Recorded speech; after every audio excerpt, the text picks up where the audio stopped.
grand bari ko wiida kon nane e wayi affaire walamo bien sûr ko Doumbouya ko haali kon woni jama yi o firti no cause problème mais ɗum kadi ɗen andi laamu lagine laami ɓe lagine ɓen fof hay goto ara lagine haali huwi ko haali ko donc nayi Doumbouya fuɗɗi hattata e Doumbouya hay lamɓe ɓen Europe ɗo hay konto laamiɗade hay Donald Trump hande na ko haali kon fof waɗata donc itte ɗum ɗon kaƴƴile men en daaray woni en tortoni Allah tawte lamɗo arɗo billahi wallahi Doumbouya ko woni kon wadde lagine fewndo min komi woni probléme o fof ko yimɓe ɓe mayata kon e ko yimɓe ɓe ngala kon sécurité min ko ɗum noon tun mais affaire laamu ko indigol Doumbouya ko waɗi kol lagine min mila wawi de etti lasana konde addi Alpha Condé ala ɓurimo ala golluɗo ɗum ɓurimo ala udduto Guinée ɓurimo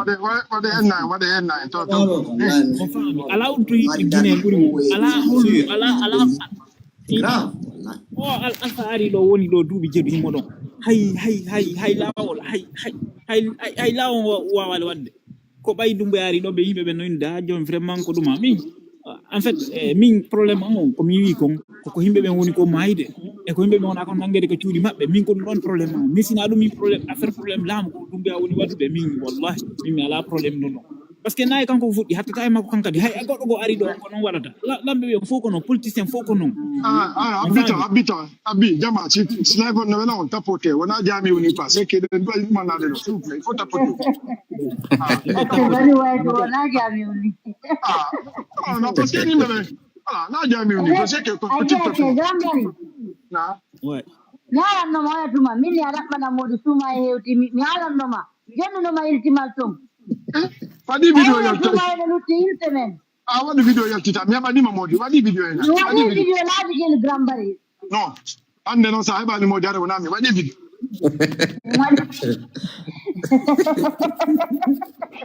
wadi video grand bari no don't you atawa de video non tawande non de ina wadi makavia no c'est pas ça c'est l'endroit où je suis là sa jipti ke do hebani modi are mi kadi utola Grand Bari White. Awar maka VIP ka. Very well. Joni no mamilti ato. Anje mi abani mode no suma hewti. Aywa. Grand Bari White. Ado aba modi ko so waga. Abita suka gono le do. Wadi demande anki mi jetti mo jettali ma o windani la message. Why was your come man?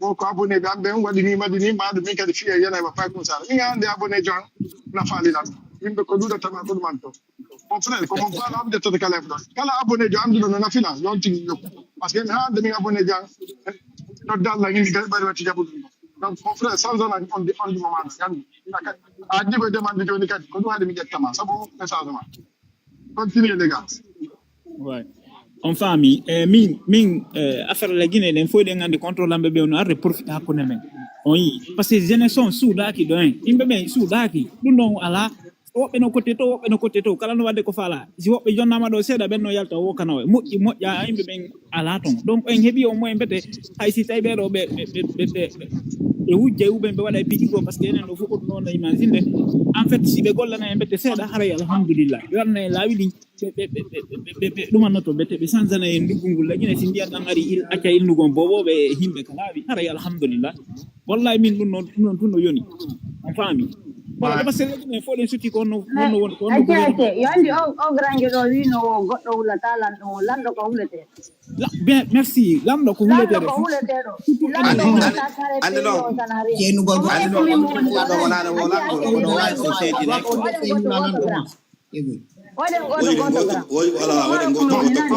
grand il faut modérer s'il te plaît voilà la Lyon ok vas-y ça gagne ya kake si on da jaw jiporo jawra ko jom fuddo la Lyon ok mini lando ko huletelo lando hulaga hare pe yon ça va pas min ko pays Maghreb mo ko Morocco do mi hay asus ananta be himbe be taida inde lando mabbe on tole taida ko inde makko ne simple hara ko wono yete no Doumbouya mayre ko Alpha Condé asusa ta wadde dum kaleri do go sorry be ben do hatta naka do on betiji ko watte ka pays gimmi wada do sorry jodo lando ko hulete do respecte do Ouais. Diri honno wiantela kor abiebe ben ko hul ko respecte tebe ko huletebe parce que ko sawu dum be wadira hore men ko Ouais. sabu mo hulani lan do hulata Allah parce que ko Allah lammil goddo ko kanko wadi be hore men donc du coup o grande wido don goddo doit ka hulde lan don effectivement goddo doit hulde lan don très bien Oɗo duwaka parce que hulde zamu lanɗo lani mum lan jeeyi ka wonda duwaka hulde wolgol lanɗo Non, mum ko bon, ok, accu attends, bon, ok, comme on est gyptine, comme on est coupe de moi, s'il vous plaît. Comme on coupe moi. Ajabe go, s'il te plaît, il te moins mais Non, parce que c'est là, bon, grand Fadi, c'est bon. Na, ko da grand mais kon c'est bon. Accu mo don. tu me gagnes. Vas-y, la lion. d'accord mais comme ce que je vois en Guinée là l'insécurité on sait ça seulement. C'est ça seulement, c'est l'image que vous voulez donner actuellement, Guinée, Wallah, je suis fier de moi. L'image que je vois actuellement, l'insécurité, comment dirais-je, kidnapping, Guinée, c'est ça seulement, comme contre la région de Kubiko. Ça, donc, actuellement, alhamdulillah, goto wiyata hunde o lando waɗa ina ɗon ɗon ndiyam ko danejam o yimmo han lawo makko lannatama ko danejam ça c'est impossible. Et puis, hanno wiyantela lanɗon o wala wolude ko golle ɗen ɗum wonɗen heɗude donc mo Allah lamini on doden toroɗen Allah yo Allah wallu en o yurmo.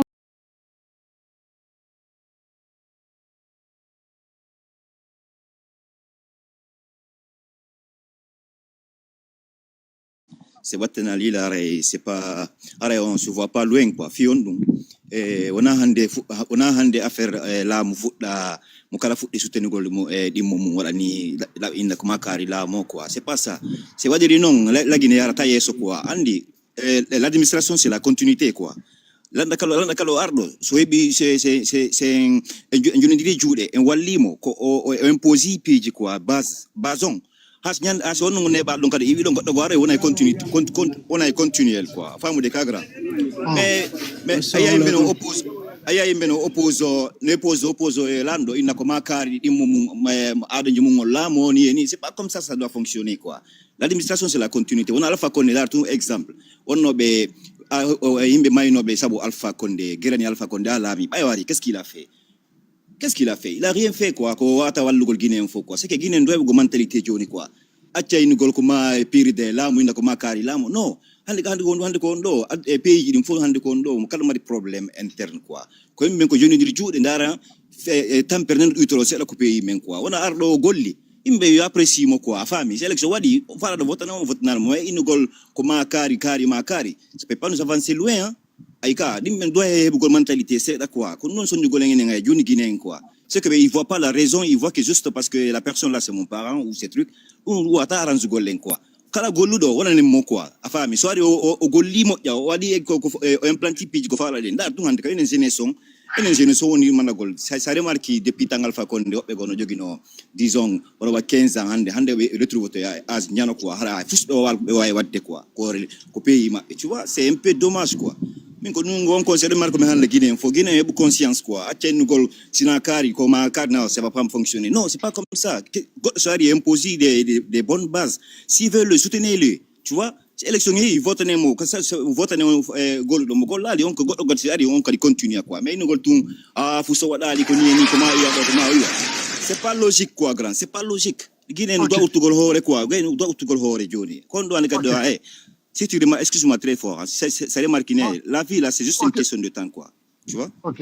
Ok, merci beaucoup. Wakilare, vas-y. Andi bay bay kadera no fala woldi tay nebi. Wakilare, ok, tu n'es pas là, ok. Azo Lando, mi riconta déjà. Na yo weddi to. Bon, andi yimɓe ɓe kon woni famali Mamadou Doumbouya on ko coup d'état waɗi. Ça c'est un. Le deux, après eɓe faami hunde wotene toon so organise élection o joƴini goɗɗo Doumbouya ko nangueteɗo ñaawe jugé condamné donc kanko noon ko hoore makko nden woni gollirde hay organise ɗo kadi élection kanko kadi déjà o laaminoke on ko lanɗo woni ɗo o anndi par ce que déjà ndaaru wona hannde ka honno ko accident bambeto e tout ça ko manifestation waɗayno manifestation ɓenno fof ɓaretino hannde kadi déjà eɓe ɓaawa makko hannde kadi anndi du coup ko yimɓe arata ɗo inna himɓe tarayi parole makko watni ko hoore makko woni sofude o ɓe sofa e hoore muɗum anndi min kam woni ɗo mi ƴettata wara mukka kam mi mayata wari o waɗi kudeta bon hari mi anda constitution onno malagi on ko onno way ko so tawi woni ɗum ko interdisana ton o wari o waɗi ɗum ɗon kanko tigi mandi ko nangeteɗo ñaawe naɓe joƴine donc dans ce cas kanko himo andi o wattanu ɗon quoi o waccitirtani laamu déjà yimɓe ɓe gonide kon wala gollude man waɗi watti ɓenne kadi ko projet ji Alpha Condé woni gollude goɗɗo sari ni waɗay ɗum ɗo o jooɗi ke ɗon duuɓi sappo go waɗa ɗum ɗon andi on ko fenande jokki o na golle jokki ko kanko déjà ko mi nanno yimɓe no wala ko fi usine bonbon ko wayta tan wonno permettude boboyo o daarima gollude mo wadde laayi mo wadde piiji boyna ton ko gonga makko kala ardo tawi memmina histoire onno ampesa jama waɗugo ko faala on ɓennon ko maɓe nangue ɓe joƴinaɓe ɓe hakkille après ɓe accito e kadi andi par ce que si ɓe acci ɓe ɗon ɓe ukka yiite e peeyon ko ɗum ɓe wacci ko ɗum Alpha Condé accinoɓe ɗon addingui guire gui histoire et tout ça ha hande o nanga witta woni ko wonno donc ɓeeɗa hande kadi goto ala yaltude waɗa manifestation hay force vive noddi yaaju jama on ala e mum goto ala yaltude on ɓen jokki haaju mum et puis ko gonga maɓɓe hay goto yaltata duɗo kural ware hara fo siwiya waɗa parce que aduna ɗo mo ɓe hoore mum ɓuran ɗum goɗɗo quoi donc ɓe politicien ɓe soɓe faala lamade ɓe yaltuɓe manifestation hoore maɓɓe ɓiɗɗo goto hande kadi waretake ɗo. Merci. Ok. Joni ko tour ɓe dow quoi onno ko Young Boy en sakkitore to pay kumtel Young Boy basi aso gra min mi alino ko min ɗumani konko min ni ok wano ko ɓe ɗumanneteɗo andi enen kamen ko probléme lanɗo arɗo o ko noon kellante taw ay ka mais min ko minni ɗo ko minni noon mamman sa woli goɗɗum a lanɗo Donald Trump ko harno ko goɗɗo joni niga exemple quoi o hartun ka ɗuma ko ɗon o fuɗɗi hay signugo ɗon o ƴetti pikko fuɗɗi signo ko ɗum ka no mamman probléme ɗum buya yimɓe ɓen fof naynugol ko ala wadde ɗo probléme mo fof koko inni kon organisa élection jiɗi woɓɓe no wolde ɗo fi élection na ko si élection organisama si goɗɗo votana goɗɗo si élection ala kono votirte accef ko ha fella andi pijiɗin sa yewtay koye famude na goɗɗo eno to ɗum ɗo e ɗum ɗo ɗum noon marno komi wala quoi mi lanka golle merci beaucoup salut tout merci à toi merci to Ok. bon ok ƴetti goɗɗo quoi min mi tippo ko Diallo anga yewtirogo joni na ɗum quoi comme ça aɗa ganna ke pay kumtel men Diallo basi Ok, grand bar. Andi no wodi ko waɗa ko ɗum koni o famali ko min mo yewtude ko nane. Lando ko ma hule. Se hula landa ala mo hule. On fami parce que hay sécurité ɓe en ɓen taw ko landon ɓe huli. Est-ce a fami?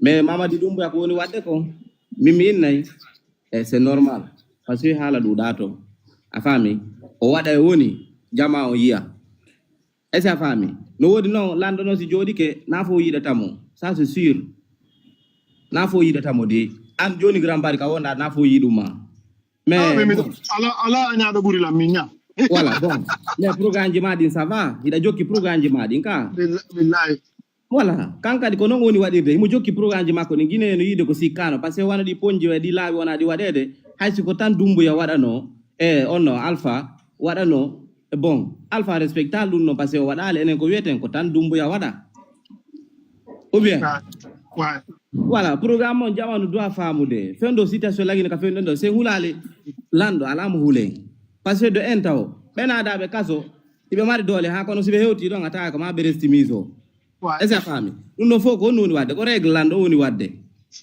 hay ka ɓuran ɓe wi lanɗo ko teddinte ɗum est ce que fami jama yo faamu Doumbouya ko jokki kon Guinée en fof yiyay intérêt mais kon nani ni kon si tawi Guinée en wuufi moƴƴata tun ko moƴƴata tun wonete a fami enen citoyen guinéen on Allah wine wo si woni bandi ko bandi o lamminta hoore men enen citoyen guinéen wattanen yila enen tigiri wattanen yila taw e piiji ɗi watten ɗin est ce que fami merci ok Bouba ok telemele vas-y Bouba no occupe telemele vas-y telemele mo hindi no ka wala nande Bonsoir tout le monde. Oui, bonsoir. Ah, grand, on va, ça va? Bien, Angwe. Marsude. Jam tout. Oui, ça va. Ara ko salmingo be mi tay ka panel do ben. Ara la weltani on fu donc mo kala e moyidi quoi. Mo kala e moyidani. Donc are ko dum won ton info men ko en Guinée la Guinée ça nous appartient nous les Guinéens. Donc are ko en eto no woniren ini jogoniren tamboniren quand même millan félicité général Mamadi Doumbouya à 100%. Min kala anduɗo pay kon telmile ko ɓawo général Mamadi Doumbouya andi parce que min golle makko ɗen ko woni wadde kono welde la a faami ka. Donc haray mo kala non fop wata yidde goɗɗo mais mo kala si respecti mo yiɗi on jokki mo yiɗi on ella wata wonde mum quoi. Hande sa ndaari lagine ka fewdiɗen ɗo enen kay hari ɗen retard molanaɗo mais Allah hokki en lanɗo marɗo ambition hande wonɗo en gollangol quand même au 3 ans ɗo yiɗuɗa Doumbouya Ba a yiɗa Doumbouya Ba yiɗa reni e lagine no développé ɗen voie pour développement.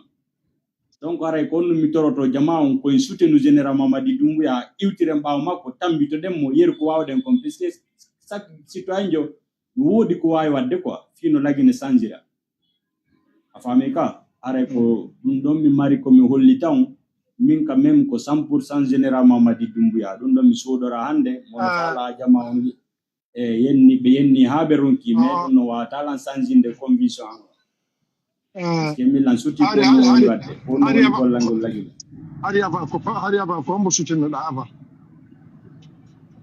hakkunde ma Allah non avant ɗum no fo meɗe andi non to suuɗo wolu ɓawo sellu men dogiɗo ha ɓe ronki ok ɓawo sellu men dogiɗo ha ɓe ronki donc ko hari ko IFDG wonɗa avant kono waɗi ha tawɗa kono waɗi sela momala ndar kono waɗi ha change-uɗa tawɗa ya soutenu Doumbouya sabu golle makko ɗen waɗi ha mi change par exemple golleji makko moƴƴi ɗin waɗi ha mi change yiɗugol leydi ni yiɗugol peuple mum yiɗugol jama on refonda fof gila en daari en tawi gila wari ɗo leƴƴi ɗo ala a faami ka mo kala ananta affaire ɗum ɗo no nina ko maninkajo mako ɗuma kala bonnuɗo no rewnede saria bonnuɗon waɗi kon ka. Donc haray ko ɗum min nata jama on naafi innugol affaire exemple ma quoi ine rewni en fof men eɗen suti a faami ne eɗen suti ko no woni gollude bon a faami andi min personnellement min tigi Doumbouya no welala merci non kono min no waɗi piiji waɗɗi min ɗumi wona d' accord poste clé ji ɗin fappo lagina wonɓe jogui poste ji ɗi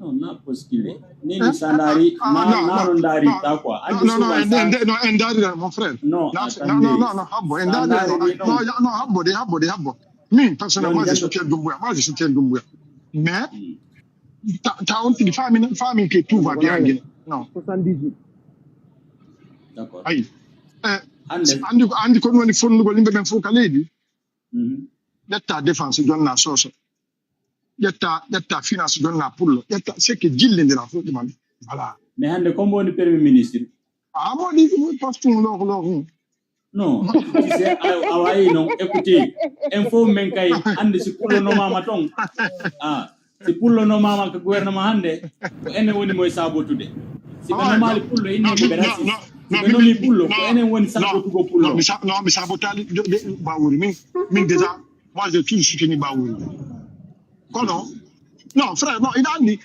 nafiya yiɗi goɗɗo ron ka ɗumannade min hakkudala min mi halle min entourage am bus ɗo wonde Doumbouya kadi no welala personnellement mais kono si tawi woni piiji ɗin on parle de la Guinée en général ayi donc on doit critiquer jonno hande ka premier ministre pullo won ton ka sécurité ko pullo won ton ka transport ko pullo won ton ka santé ko pullo won ton ka donc ko no falɗo wono ok andu men faala et puis grand bari ha na ɓuri gol haala maka kanka min ko kanka allo mi kanka na ɓuri gol maka mais fulɓe jeune de bouche mo walli kanka ɗiɗo ferme micro mo la lion wolu d'accord jeune ɓe fulɓe ɓuyɓe mi andi par ce que gore makko men la plupart on je suis les kanka komi fullo o jinguiray mais ko kanka mi heɓa mi mawni comme ça gore makko ɓen la plupart ko fulɓe ɓe o walli bus no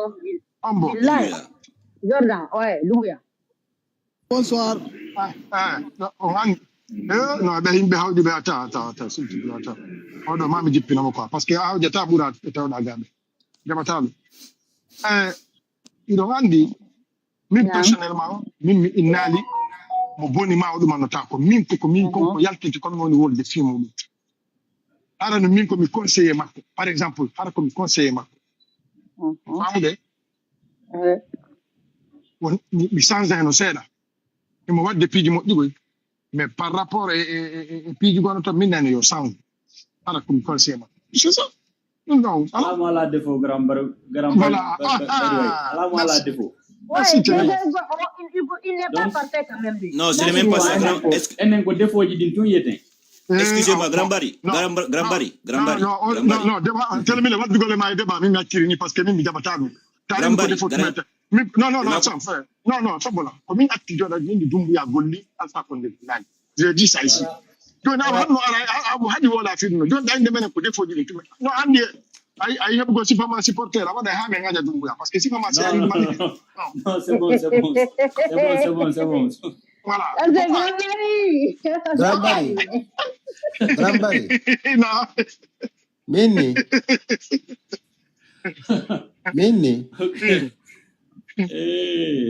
Koto Barry. Wo ulan kadi. Minni si bedo fu be gayni wolde minye telimila do mi do fala yeme yow la mari question ji mi lando mo jabo lan quoi sino woni possible. Bon, abota ke sabo milando ke da fala be de godum taw ka yo be yaw ene o tede buba do woni no No, yo c'est pas grave. OK. Allez-y. Wa kilare ya me ara na ko ne bi allez-y. Ko duwadi saga mi fala kilo bedo fu pasa parce que kasal de sport mo ni ko si sa ni acce ha dum no hare ganda wala na nyande go profite fando ko vanni no OK. Bon, telimile ça va dajam? Alhamdulillah. Allah jarama. Mi dai de video ji ma di mojjano la janta di quoi. Mais c'est que ko non mi famale.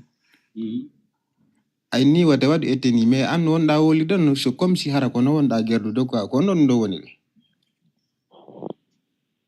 Bon, anani la wala ville ileji. Non, andi. Non, bon, gasara mi janta ki di fo parce que mi stay woni la nande to piji go ko welta la mututa ko janta go min ko non mi way. Dès le début ci mi janti ke way fam de ci mi continue ci mi daroto. On si badu no andi agente to siara akiza. Voilà. Gasijon ha butumbe ya. No, dani mi do la wona ni fopu do. Merci. Voilà. Dun no wede daru tele no wel tike dun no daru. Joni minani an ayni nyanda go.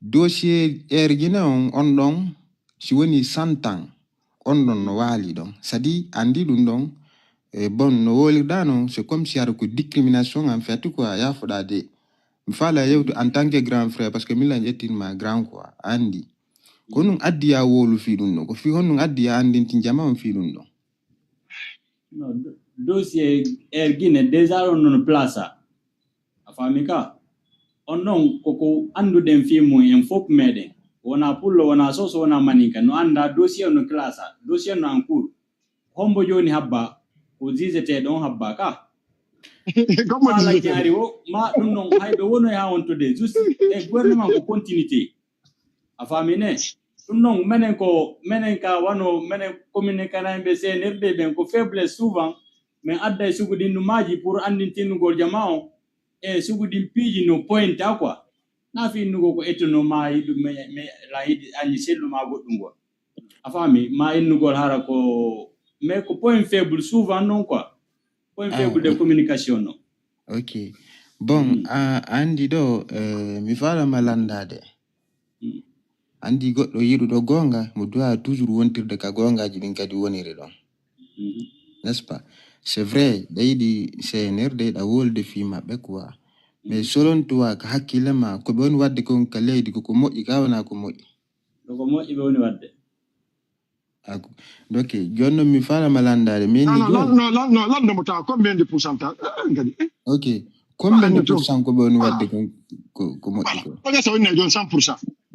100% be woni wadde ko moji lagine. oɗo jippinen oɗo ɗo e gandi oɗo No, go to buy that you no know no the Let's not continue with it. Achu be wol.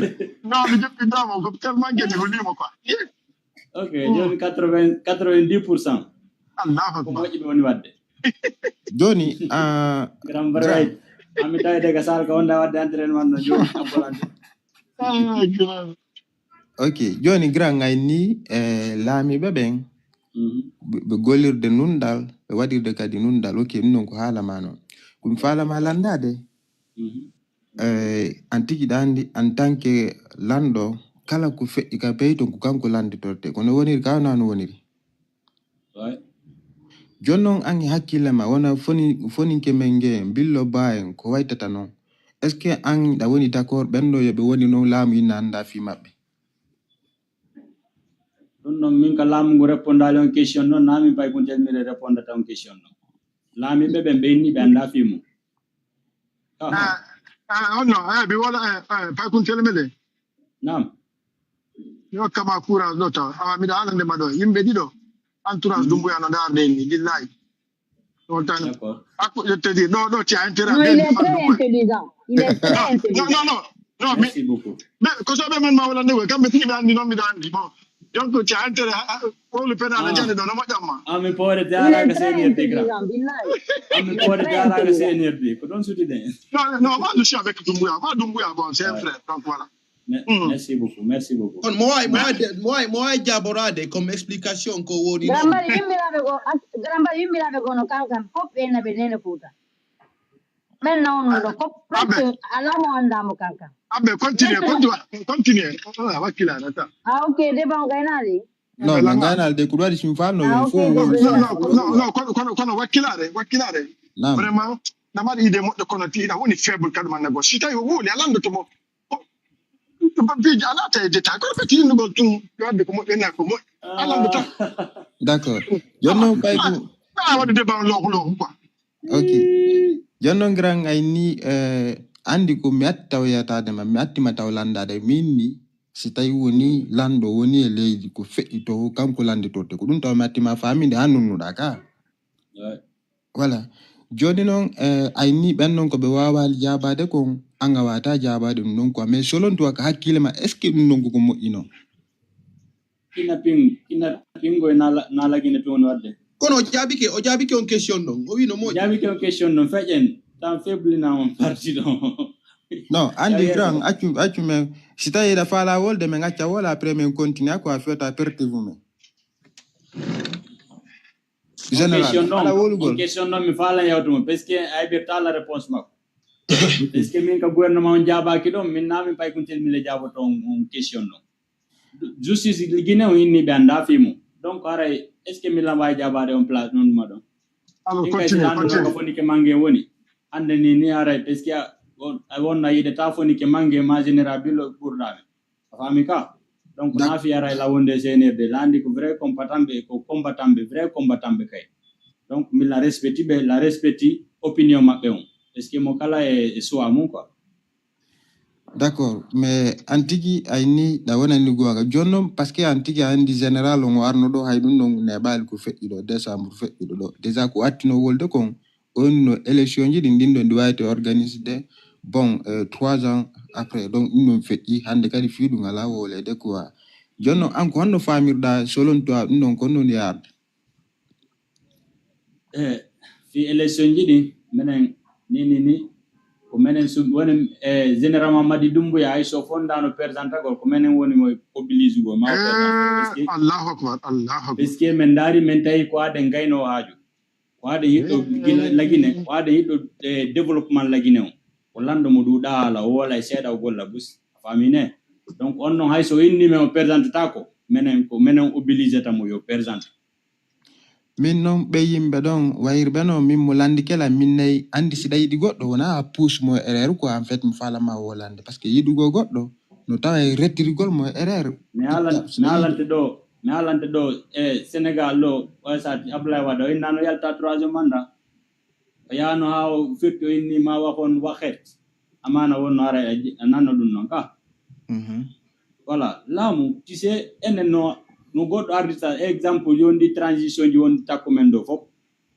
Burkina Mali kañum ha Tchad ɓen non fof yiɓe reconnaissy en daari wano Tchad on non kañum o présidenti ke gañi ke ka au lieu que ko militaire Burkina kay même chose ɓe hokkimo 5 ans o wonay ɗon 5 ans ɓe waɗa kay élection o présidente o kay lande na lamma kon continue Mali kay même chose pourquoi pas enen Guinée se heɓi landu gollowo heɓi landu marɗo ambition acce selen affaire innugol oɗo ko oɗo fanni an mo yiɗuɗa on laamaki an watamo soutenude donc se heɓi landu gollowo hande exemple ɓe innayno Kadhafi ko dictature jo fami ka mais gilaɗo wari mo gilaɗo wari Kadhafi est ce que ɓe babu ko to bari dernière question mais regarde mais ngade non mi débat mo wala Allah quoi parce que ko débat mon ko débat lo quoi no ya ko mais ngayna woni ko abbo mais ngayna woni jon non grand jon non telimile an ka wonda do parce que ka wonda do an mon frère ko am bloqué ore ma ko ni yan nan tawe ko am bloqué ore ma nan jon non telimile bon an yeydi étranger jo har lamo kama parce que dandi dumbe ko étranger jo na fi ko Guinée jokwa étranger jo gayno waji waro lamo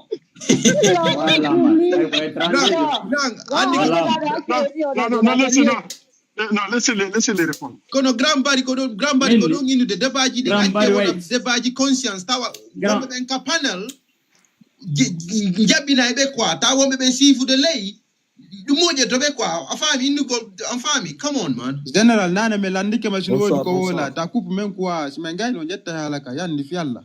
OK. C'est vrai, on va essayer d'organiser le débat quoi. Mokala wala même 5 minutes, 10 minutes quoi. Ala monopoly dale hala. Don abbe men gayna do après me ngati wo lon quoi. John no wida honno pay kun telimile mi fama. Aisiko Barack Obama tay woni tun o ari o golla namen ko men fala ko yo aro golla. Kono antiki da suki be ngo makko ko antiki da suki dumbu ya kan ari jo wata jodade do ina dumbu ya wana Guinée enjo. Mon frère ara don mi famalde. Dumbuya informé dandi ko lagine do jibina ko lagine do jandi ko do fuddi wadde formation so naba France ka ko double nationalité fi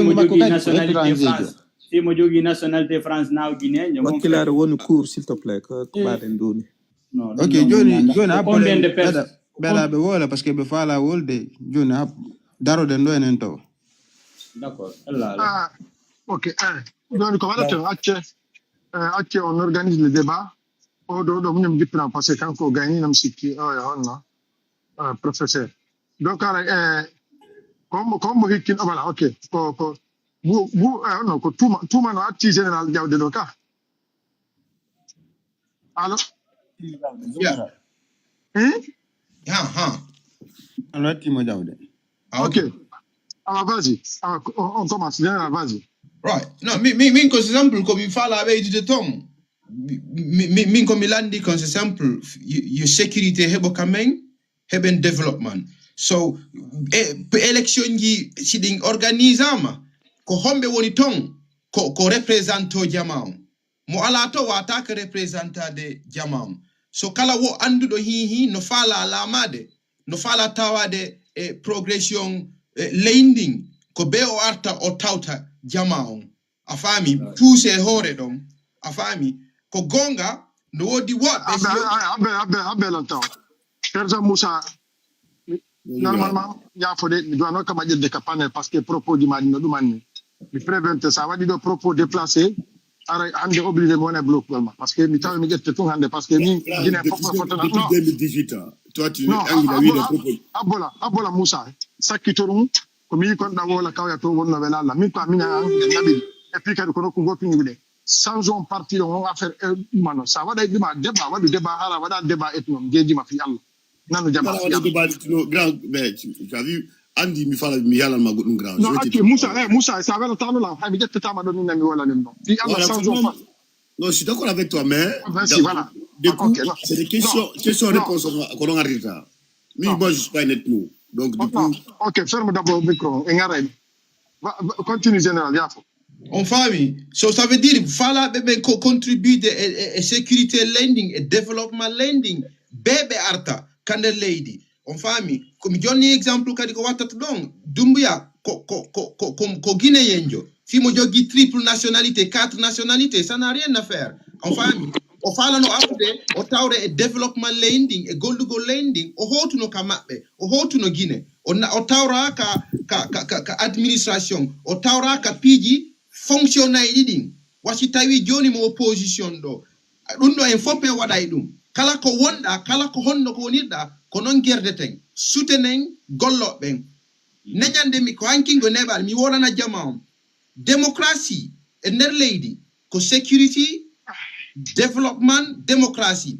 menen la Guinée ko men faala ko security development nini men fodday démocratie himɓe ko natata wola mo kala haala adda mum ko honnum gollete gollen ɗum ɗo ko ɗum jama on fodde ko ɗum men foddi men golla leydi daɗɗa ko ɗum men faala kala noon gonga maɓe noodi noon piiji en nder position state on état on ko be o protecté be saria ordre wona ka nder leydi on faami nder ɗum woɓɓe ƴaway peut-être wowla ka ko duwa ka waɗede ma waɗa ka duwa ka waɗede si hewti noon kala leydi après laamu ngun ƴetta position maɓɓe on faami wona noon fof tawtata ɓe ɗum noon on faami wona fof tawtata ɓe ɗum ko inna ko freedom expression mo kala wowlay ko faala kono si tawi a wowli ko faalaɗa o kono ɗum nam adda désordre leydi adda insécurité leydi a faami be laamu ngun ƴetta proposition fimum on se comprend on faami so min position an on c'est simple security development si tawi ko Dumbuya ma kala ko wonno ton sécurité ñandoɓe kidnappude yimɓe Bon. Non. Mon frère, quand je dis noirement, parce qu'il ne fallait pas l'interrompre. Voilà. Donc, voilà. So, ɗum non ko sécurité on non a faami innugol ɗum non ko si tawi woni goɗɗum hewti woɓɓe hewti laamu ngun ƴetta position est disponible Bon, Abbé, général, bon, ok. C'est de la camp. Ok.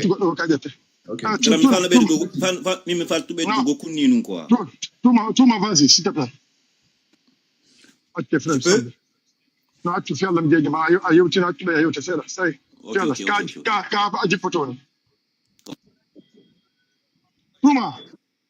Halde, miɗo haalde. Non, frère, yewtu. Oui, haɗi pasari mi ala nande ko mi inni.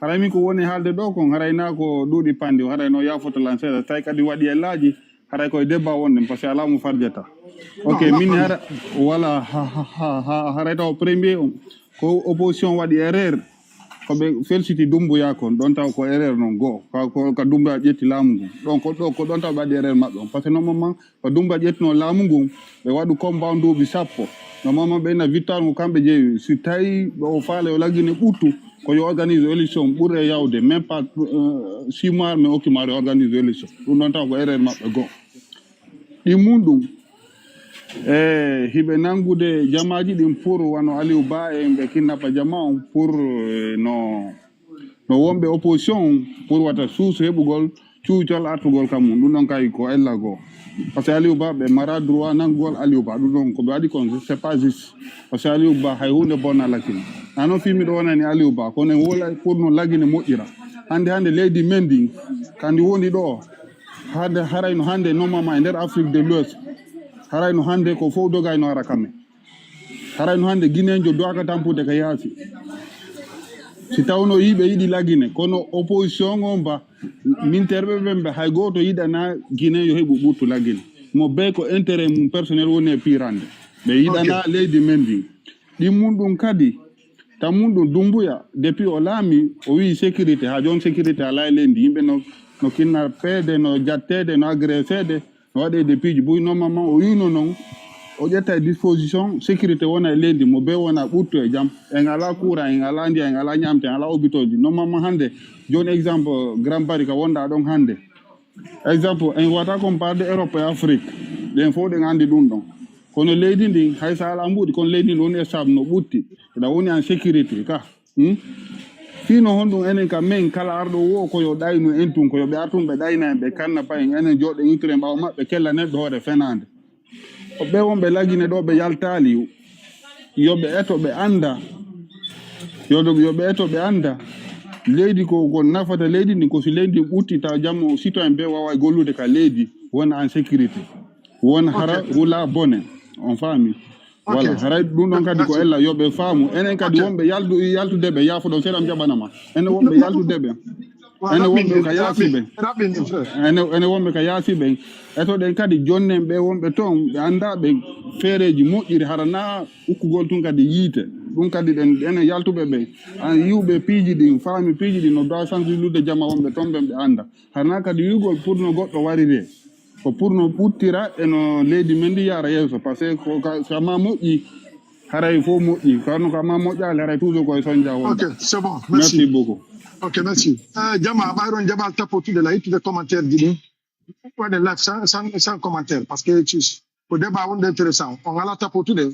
Je suis obligé de me couper un commentaire. Qui est rapide, nous avons marre de mon go là. Après, il a servi. Au fait, Grammy, mi fan tout signal ko pi ngot ndokwa lungo, c'est-à-dire depuis élection depuis élection 2010. Inna Alpha Condé la mike afami même si piji ko fe iton Marvel sansi fe yakul mabenya olami karana kankulami mais depuis tu pouvoir olami afamu de ka jama depuis nyande Alpha Condé ina ko julere anti dan mouvement himbe ko wara fi tun opposa ko tun e fi projet Alpha Condé kala ko farno wadde jama on jabali ko gere wala pigema on himbe wara piji bonna le mec il n'a même pas pu réaliser ok ce qu'il nous avait promis quoi, c'est-à-dire afamika no wadi doni dumbe wadi no coup d'état et pouvoiron en plus kadi en kadi opposition kadi wonno be pirdu go Alpha Condé ben kadi ari kelani dumbuya au lieu de yo go be opposition bo imbo kan réclame pouvoir mungo ils n'ont pas fait ça si ce n'est pas acclamé pour le mec donc on nous be fala kadi joni le mec il est venu il a promis ok de tuer l'ethnocentrisme, ok, voir qu'est-ce qu'il peut faire pour les Guinéens en famille. So o ka yalti tong inni kam ko be wona opposé no be bon non ka hala kon be fala enen ko woni 100 ans en retard ou quoi. Mais jamono doit famu gol ndon quoi, jamono doit be gol hakki. Ok, Milan de Malo entre toi et moi, kara bingo.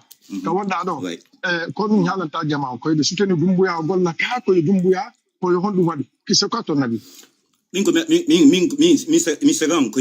C'est-à-dire jama tant que Doumbouya parce que Doumbouya andu lutalu comme me présente to ko himben wadde mamaya manigansa inana votanimo le mec il ne parle même pas lui il sait ce qu'il fait un vrai militaire il parle pas il fait les actes, il faut tapoter famika un vrai militaire il parle pas il fait les actes ko himben pour parler go ina ko ma Doumbouya lamo le mec il parle même pas min ko manata jama tant que le mec il a des idées positives famina il a des idées positives il n'a qu'à soutenir anda konto o miji ha dugol quoi harna ka nyemi ko problème go c'est mouvement jimbe no ware non on a perdu combien de proches avec des faux mouvements comme ça quoi hein beno no wali to hande est-ce que tu vois beno no wali to hande et ko famille go no ando yi do ko hay joni quoi tu vois c'est que ça sert à rien quoi ane kal guinen no doa he go uditu go hakkil quoi uditu go hakkil dara ko num fara ko arna opposé ko timbe wara no de mouvement jimbe wara grand on est fatigué de ça nari guinen be yinen be jono na wara de quoi pour quelle raison pour quel motif ok c'est bon aïka voilà c'est un peu ça quoi Moussa vas-y merci beaucoup mais comme il faut la vie franchement dans ces 2 jours là même dans les réseaux sociaux parce que je monte pas beaucoup j'ai en train d'observer mais plus de conscience franchement c'est en train de donner des résultats. Il a dit lady génération si natie manipulation ha be jodi ke wadi calcul ben maintenant on s'en fout d'être manipulé on veut l'avantage de la Guinée si tay merci que tay ko do ko wal ari pouvoir si tay mo mari intention développer lende d'autres mots ou d'autres moments ko warata ko wara do poto c'est ça la démocratie c'est ça aussi un état. Par exemple vous prenez le temps d'Ali Dofi Alpha Condé moi je sais ce qu'Alpha Condé a fait pour la Guinée aucun président ne l'a fait ça c'est terre à terre. Débat sur comme quoi non seulement il a rétabli la vraie démocratie, il y avait un vrai pouvoir, il y avait une vraie opposition. Écoutez, j'en viens, il y avait un vrai pouvoir, il y avait une vraie opposition.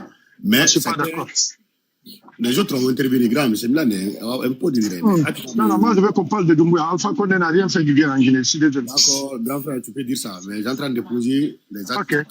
Ça c'est consensuellement, si Doumbouya a pu faire quelque chose, comparativement au Dadis, cela veut dire qu'il a trouvé quelque chose. Si Dadis n'a pas pu faire quelque chose, il n'a pas trouvé quelque chose.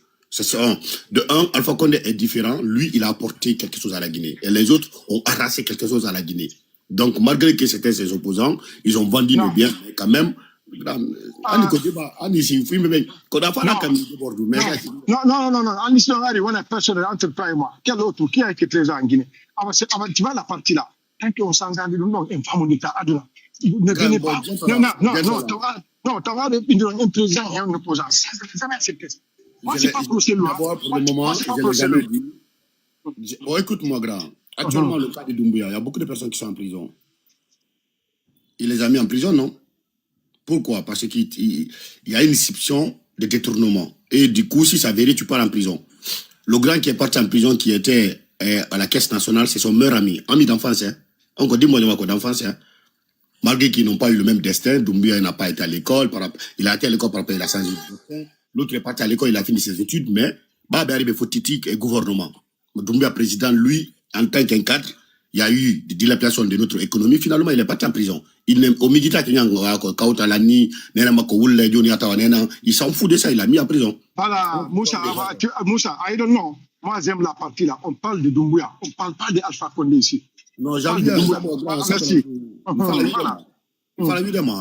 La Guinée, je crois que la Guinée, l'axe a répondu l'image que Doumbouya a mis en place. Et si l'axe s'opposait à dire que ouais, vos parents tuent nos parents, et les enfants sont venus dire que papa, tu quittes ici, nous on prend le pouvoir. Et l'axe aussi dit oui, si leur papa est parti, nous aussi on est prêts pour accompagner, on travaille ensemble. Et quoi, ça? Non, c'est le cas de Ousmane Gawal. Dans Rwanda, je ne sais pas si c'est Mad ou Bad qui a l'axe actuellement. Mais grand Barry, tu sais, je vais vous dire quelque chose. Si je me marre Djaoudi, da contre un Yamata ni Djaoudi. Même si il est un tout grand. Donc, conscience, non. Djaoudi, là, il faut Djaoudi. Mais quand la oppose de Djogo au pouvoir central, il peut tinter. Dans leur tête, il y a un ennemi, tu veux mettre frein à la non, Moussa, tu sais ce que moi je veux? Oui. Parle-nous comment on va évoluer. Arrête de parler Djaoudi là aussi, c'est cela. Non, c'est ça. On est en train de parler. Je pense qu'on parle de la même chose, de l'évolution. C'est ça que je dis. Je dis l'axe et les jeunes actuellement. Celui qui défend mon mandat, pas éliminé. On ne défend pas éliminé. Et on ne lui donne rien, mais consensueusement, moi, on dit là où les autres ont éliminé, quand on a des avantages. Donc, on a beaucoup de développement. On doit avoir des cas qui l'aiment. Et on rigole parce qu'on a l'amour, on a une famille, on a une iudi, mais on doit supporter de moi. Et Gabari, toi, par exemple, toutes les personnes qui étaient proches à Doumbouya, qui connaissaient Doumbouya, parmi eux tous, quand tout retire vraiment, parce que il a voulu nous comme bébé. Ouais. Mais les autres sont partis l'aider. Ouais. Tous les autres sont partis, les peuples, le Mali, le Soussou, Kala, mon ethnie, mon Andidomo, Yewal de Tougolmo, Anga Jabali, Fionou. Non, non, fille, Michel, Animi Poul, ben, commune Bayavi. Ouais, non, mais parce que là, Ouli, non, est-ce que, c'est la Mali, idée, moi, de filer l'un développeur. Est-ce que l'un développeur? Développeur, qu'on passe à Ouli, ou nous, quoi, des fois, il faut oser. C'est la raison pour laquelle Ousmane Gawal, grand compte, il n'a pas dit Ousmane Gawal ne peut pas être président guinéen. Qu'est-ce que tu prouves? Tu vois le mec, Ousmane Gawal, qu'on a de Fimouni, grand bari, imagine Ousmane Gawal opposant. Est-ce qu'il y aura un acharnement ethnique derrière lui? J'ai dit non. J'ai dit non, parce que lui, non seulement, il nous a prouvé qu'il nous aime, il veut que la Guinée se développe. Il s'en fout, celui qui est au pouvoir, il soit ici. J'ai une question pour toi. J'ai une question pour toi, Moussa. Oui.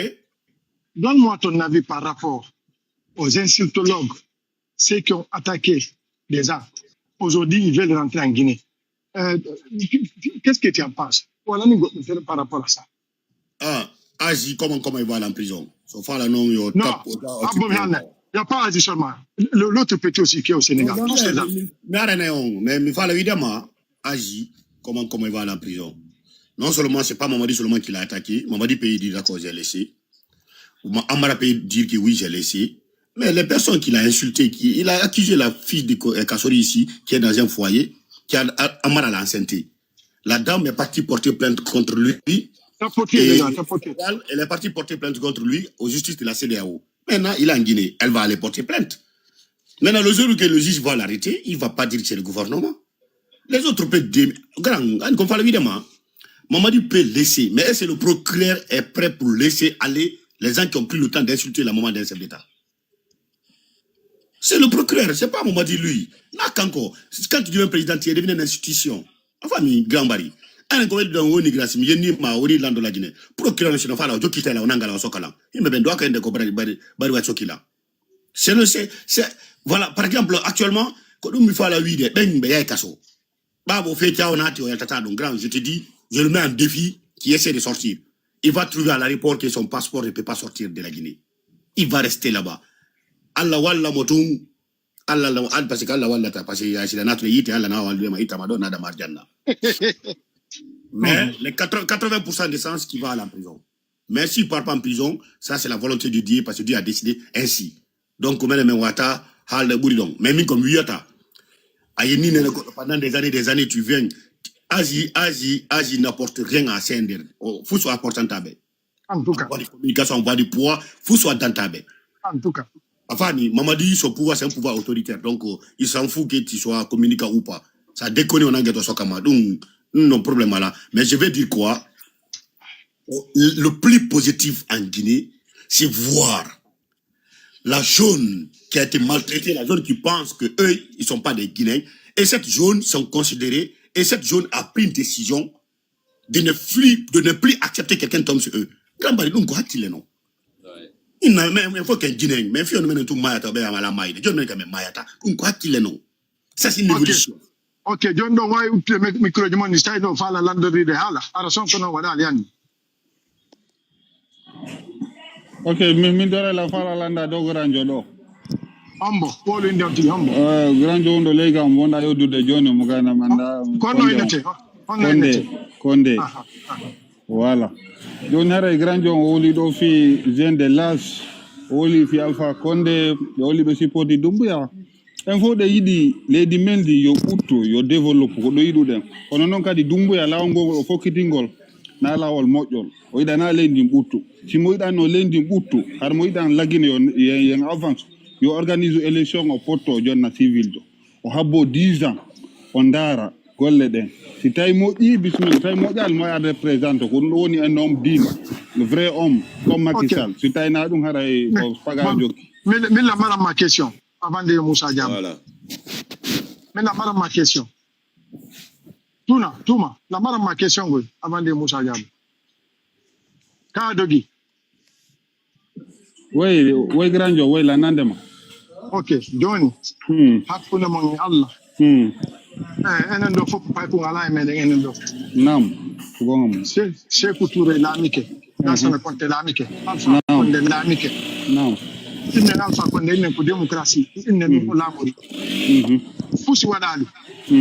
Si oɗo ɗumannike o fuɗɗike gollugol joni o fuɗɗimo gollude o inni yoɗo iw civil jogo ara civil jogo par ce que eɗen anndi civil fayda civil ko voori en fayda tel par ce que population wonata civil joni est ce que oɗo taw o doaka taw minimum waɗugol base ji moƴƴi taw so inni yoɗo i kono joni voilà joni min mi faami ko yoɗɗa ko joni opposant ɓe boyno laggine ɗo hara ko wawɓe gollude laggine nawraɓe leydi yeeso on faami jetta ɗo exemple goto andi on neɗɗo ɗe yawitimo e considramo ɗe yaabimo ka leydi kono nini ko moƴƴi e nder laggine si tawi hara ko laggine ɓutto ko neɗɗo goto jonete na selludal en ko Ba Ousmane goto on neɗɗo so jonimo nini leydi ko on tuwata nawde ni leydi yeeso c'est parce que encore non ay tan wallahi wona fiila wonanimo billahi ko gonga kam woni e haalde ko gonga kam woni ɗon sonjugol len grand ko ɗon sonjugol len quoi ko avis jan ɗi mimi jonni par ce que on ɗo ni si jonnama leydi waɗata hen nini kono leydi no yoɗo fokkiti ko hen jiɗi woni e fokkitude ok c'est bon voilà je peux répondre Dambari vas-y Moussa voilà et voilà évidemment ok Touma ferme le micro Touma ok voilà je voulais dire quoi il faut évidemment c'est pas parce que Mamadi il faut organiser les élections que la Guinée aura la paix, la Guinée aura un développement. C'est pas les élections qui donnent un développement au pays. Andy, problème il faut contourner. Certainement. Et manque d'accompagnement. Mamadi, l'engouement, Mamadi, la chance qu'il a eu, et toutes les communautés guinéennes, la jeunesse qui le supporte, qui lui accompagne. Du coup, c'est une facilité pour lui de développer, de mettre des choses en place. Par exemple, quand tu prends le pouvoir en Guinée, mais s'il y a d'autres personnes qui sont contre toi, ils vont mettre les bâtons dans ton roue. Et Mamadi a eu la chance. Non seulement il y a les RPGistes qui l'accompagnent, 80% aussi de l'IFDG l'accompagnent, Et plus ceux qui sont apolitiques et apolitiques l'accompagnent. C'est une chance qu'il lui il a eu. Ben, ça, ça. Deuxième, c'est quoi? Vous voulez parler dire que de donner le pouvoir aux civils. En Guinée, actuellement, la mentalité guinéenne, l'environnement guinéen, actuellement, nous condamne de vivre avec des hommes forts à la tête du pays, tel qu'un militaire. Et ça c'est l'actualité. Hein. Le Guinéen actuellement est borné. Il n'a pas donc il faut quelqu'un. Tu as parfaitement raison. Le Guinéen n'a pas honte maintenant. Il faut quelqu'un autoritaire. Le Guinéen, quand tu le pousses, il a peur. Pourquoi Sékou Touré a pu mettre des actes en place? Il a développé certaines. Il a fait beaucoup de choses en Guinée. Parce qu'il avait un pouvoir fort, puissant. Et la jeunesse a adhéré à cette idée. Et si Mamadi est venu, il est en train de transformer la mentalité des jeunes Guinéens. Actuellement, tu vas me dire que le gouvernement Mamadi, c'est pas un gouvernement. Non, hein, ça je le dis. Je crois que Païkoun Télémilé, il a bien défini ici quand même. Hein. Il a bien défini. Dans son gouvernement, tout le monde est représenté. Et sur ça aussi, d'autres sont représentés à 90% parce que la Guinée a plus de 36. Ok, Moussa. Non, okay. Non. Ok. Non. Vive le général là, vas-y. Celui qui est aux côtés de Moussa. Vas-y. Ok, bonsoir, Grand Barry, ça va? Bonsoir, merci. Tout le monde. Ouais. On t'écoute. Andi Grand Barry, que Diamando a famoude, je m'adresse tout le monde. Non, attends, comme tu es le général, parle-nous en français. Non, non, c'est lui qui vient ici, il est général, il va parler français, obligé. Oh, ok, c'est pas grave. Voilà. Ce que je veux dire, ouais. C'est que les gens doivent savoir aujourd'hui, l'ethnonisme ne peut pas nous avancer dans ce pays-là. Mamadi est une personne claire avec tout le monde. D'accord?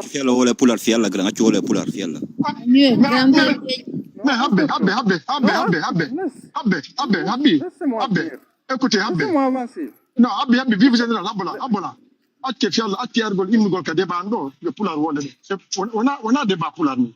On l'a pour tout le monde. Mais favoriser tout le monde, on a des pour la parce que sinon, le français doit devoir le passer la Guinée pour français, on est à la main quand on a tout l'info. Non, Grand Barry, il n'y a pas une langue fixe en Guinée. Voilà, justement, non, le français, on est. Officiellement, non, frère. Ok, Nations Unies, ambassadeur, mais on parle au nouveau temps. Non, la Nations Unies, la Guinée est indépendante. La langue officielle guinéenne, c'est le français. Mon frère, c'est le français, arrêtez, c'est le français. Le français, c'est la langue officielle guinéenne. C'est le français. Ragazzi, il y a un capula, il y a un capula. Donc, le français, on est le pula. D'accord. Il n'y a pas de problème. Il n'y a pas de problème. Andingol Jama on demanda affaire etni yaga watana berde leydi yeso. Jama ko ni jettirde piji din ko affaire etni yagal ko mo be mo angol lamo lagine à 4 raisons naturelles. Aucune raison n'est majeure. 4 raisons naturelles ko fulbe soso e forese e manden. Ko be nayo wondo. Jono sabu be habbitike wonde manna ko communauté mo ngol lamo to. Est-ce que la démocratie no ngibe lendi? Joni mi fi ko mi pullo mi habbito be ko pullo mi votanta votiran goddo ma wonir baawo goddo fi wonde manna i objectif mo jokki on kon objectif de falla yo attenno e leydi ka onda don. Afami pay ko tel bele do c'est mon ami, on fait tout ensemble. Il est pel. Ko mama di contact mo wi mo allo woni wo golle de jokkuda de mi do hidi. Mi avancement mo ka wala de ara yes. Mon frère, laisse-moi grand Abola grand, non trompe Garanjo, vive le général, yo tani me konde hagiga. Le général, faut pas, le général, s'il te plaît, faut pas rentrer. Non, le général, excuse-moi, le général, faut pas rentrer dans les détails là, quoi. Laisse tomber ça. Voilà, un gonde yal, quoi. Laisse tomber ça. Donc, détail à voilà. Ok, d'accord, je continue, il n'y a pas de problème.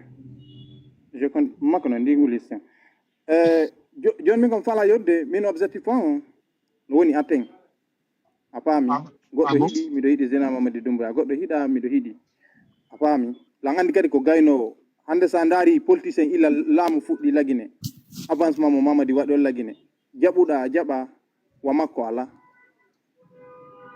ko yiya kon par ce que na wigol ngol mi gollay hande boyno arde wiyaɗo on mana ko contrat ji Alpha Condé woni o gaynitade ma ko ɗum woni o jokkitade ɗum ko fenade noon Alpha jooɗi keɗo pendant 11 ans woni noon mana mo addi courant ko bato o luuno o fokkiti o yaade makko o accide e niwre ko bato go kadi adda ɗo huɓɓi a faami sa ari a loosi ka suudu goɗɗo a addori moteur a lowi a fokkiti yaade ka suudu a ƴetti moteur o naɓi ko suudu joma suudu ɗum nafuɗa ka ko fino wonira ka suudu ɗaɓɓunoɗa moteur o donc c'est un arnaque d'accord donc yo jama selwi gonde manna fi kaari ko pullo kaari ko maninkaji ɗo nini lagine hay élection yaha kadi yo jama hoolo hoɗɗo wonde manna wona ko ɓe faala ko waɗata par ce que jama ronki ɗi ɓe woni impose de kamɓe ɗo fop ala politicien ji ɗo hande lagine mo wona milliardaire jo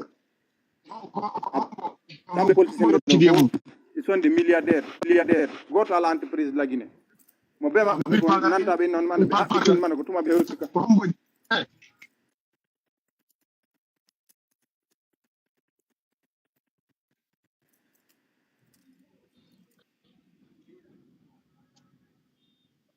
continue après le débat général avec vas-y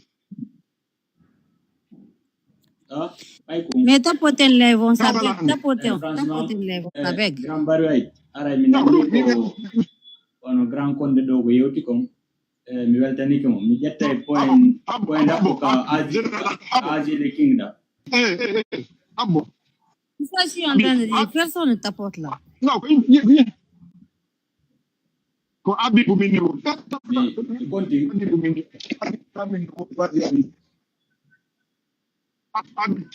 Wai konti nde.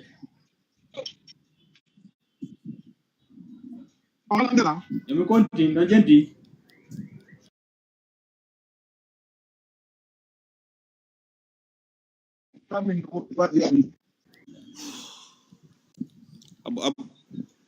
Abe monsieur Aré mo kanko no de maray sûrement peut-être. Mais ala mo nande quoi. Non. Mais mi inni yo Abibu ƴetti hala kan ala. Okay, why ala mo nande. Hari men ala mo nande. Hari men ala mo nande.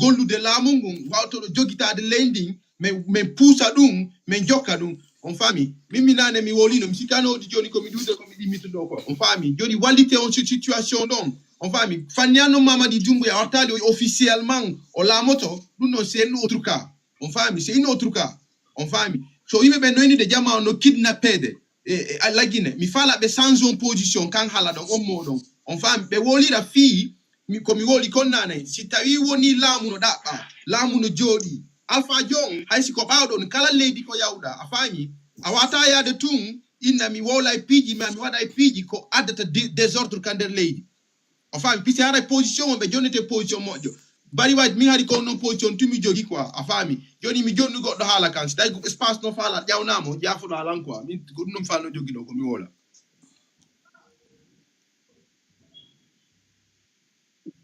Okay, Grand Barway. Yeah, to demand. I learned the question case. We say Grand Barway no demand. To demand. I learned the question case. We say Grand Barway no demand.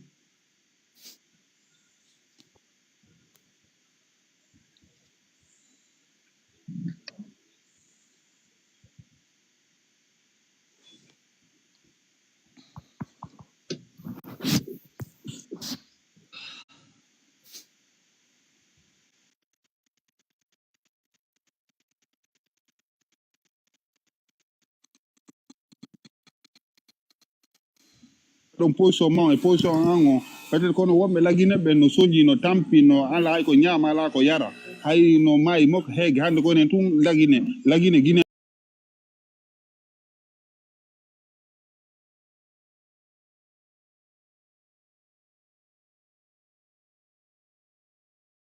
kina famu de ka ko yimbe jelo ar ko lamu abotum ko yimbe jelo ar ko lami ko yimbe jelo ar ko lamu afami toujours c'est la même chose quoi c'est ce que nous devons faire toujours la même chose ko même chose a joni ne dogo dego a joni sans non joni ardo e inni empêcher on tiki gollugol wandi to jamao ça fait pas nous arranger frère famika ko no wiya en passé dumbuya uditi hundu ko mun ko wi ara organiser élection poto kanko uditi tuma akimi japo mako asalandi ki question mon kan mi wali commencer okay yo garanto yo donc ko opinion ma on inuda dumbuya no ettude mburi be bonnude be bonnude fi élection ji okay lady ko mi respect mi andi mi accepti do afami kono e der lady eta dumaji no jogi budget afami budget on budget don ko be o digollire okay dum do inaltu ko budget fi promotion mako kanko dum ko fi budget afami promotu ko lamu ngu eta on wana fi mako ko dum anoto afami wana inu ko kanko fi mako mimi neta ko no mo bonnude mbudi ko promotion basi ko promotion ibe yaltude be halana jaman ko honno be jokki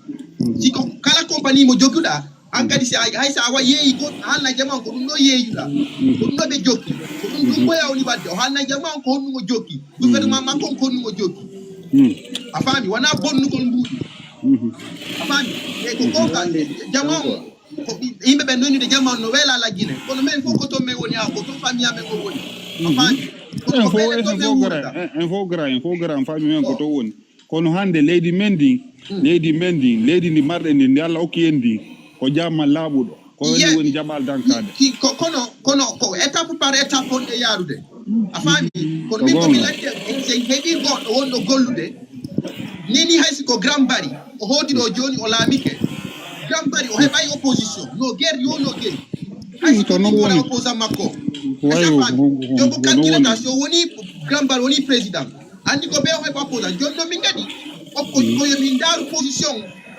ko bari ko grand bari wadi mako wadali mi wawla afami si mi inni no mi wada e fiji ko adata violence ko adata désordre ka lady wayna habibu wanami ngoynata o nanganami nangatam mise ko police on hala no jogi do ton prognani mi konde wolido sergeant konde wolido procureur be no ton vous m'entendez ndita do alors comme mi ferme micro là parce que bruit notamment pourquoi okay afami wana grand bari no ita nange habib non grand bari hare no wodi ko jokki mo continue ko police on procureur on si yitawi erreur wadi afami ko ben arata ina okay erreur wadi ko no be jogirto erreur on si mi ari do joni mi inni hande ma yalte wada opposition Guinée ma yalte ka lawol si mi inni dum si on kala yaltudo kander pay ko yaltugo ma be yaltu ben ka lawol si goddo wadi be je suis responsable si mi wata contrôle de mouvement mo mi yaltio je suis responsable dum non no inali lan Conakry lan Dakar lan New York o comme yoniri wo si mi move position mi nabimo woni ko online woni hara lan dadi ko Guinée si mi wawal contrôle de mouvement on fami ha himbe ma himbe gagnike himbe perdi himbe pianama baji bonama je suis responsable so dum non ko police ko ben no wadata yetata ordre fi jongol ordre kande lady min tegi sa mi ko dum mi wadata okay jolla lande grambale no mi fala wa ki bidaw don wala le fruita o wala mo goto tan je di on fiami ali mo vaji Bon, bonjour tout le monde. Bonjour. Du coup, moi, ce que je vais ajouter ici concernant les pouvoirs sur place, vous savez, en Guinée, on a subi beaucoup de choses, beaucoup de répression et autres. On ne peut pas raconter tout. Mais les pouvoirs actuels, ce que moi je vais ajouter là-dessus, c'est de lutter contre l'ethnocentrisme, la sensibilisation de la population et la corruption. C'est ce qui manque en Guinée. C'est que la population n'est pas consciente, la majeure partie. Je vais prendre l'exemple des cas de Zirikuri ici. Les cas qui s'est passé à Zirikuri. Là, on ne peut pas accuser directement à l'État. en question, dire que c'est l'État qui a fait ceci. Malgré c'est eux qui ont organisé. Mais si tu étais présent, voyant l'acte en question, c'est quelque chose, c'est ce que la population n'est pas consciente. Les encadreurs, tout, comme ça. Aïe, Pidgin, Wanala Guinédo. Compte de là. Bon, moi, je suis à Zirikuri. Ah, ok, mais ici en Europe, ici, c'est nous, on dit la population, parce que l'État, sans si, d'argo, on a besoin de sécurité. Bon, quand on va faire le vas-y. Voilà. C'est que, dans le cas d'exemple, on a des hautes distributions bassin, ce qui s'est passé à Conakry, tout ça là, sensibilisation manque ethnocentrisme, parce que pouvoir en place, quand il y a des défauts, on corruption. Si la Guinée a de 3 points dont tout pays avance, quelle que soit la situation. L'ethnocentrisme, la corruption et la sensibilisation. C'est les 3 points qui nous manquent en Guinée ici. Nous sommes partout dans le monde. Nous 3 points qui nous. En Afrique, on a des Bémari. Il a promis les Guinéens de ne pas se présenter ou pas. Nous avons affaire pouvoir. Il nous a au président de Tako, Zira, nous avons garanti au président de Tako. So président de on a des mots éligibles, président Tako. Il nous a promesse. Au prometti Guinéen, wadi dundo. Ça, nous a l'importance. Donc, l'homme, c'est pas la parole. La promesse ne garantit à rien au pouvoir. Pour toi, parce que l'homme, c'est la parole. Oui. Mais c'est le contraire, quoi. C'est-à-dire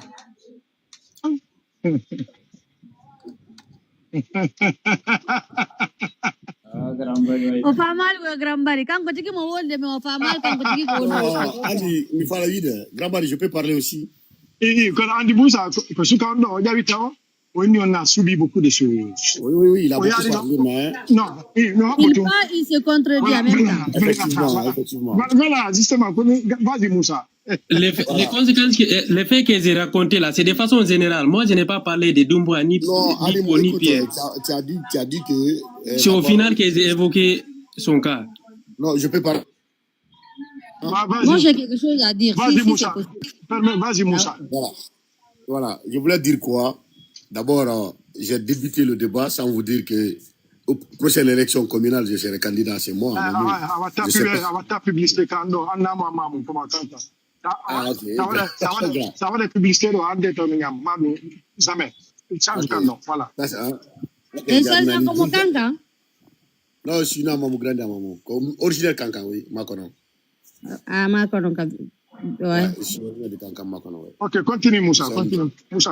Je voulais dire quoi? Je voulais dire seulement que l'actualité de la politique guinéenne et tous les opposants et les gens qui pensaient qu'ils étaient forts hier, ils pouvaient manipuler la jeunesse. Eux-mêmes, ils voient que ça commence à déborder.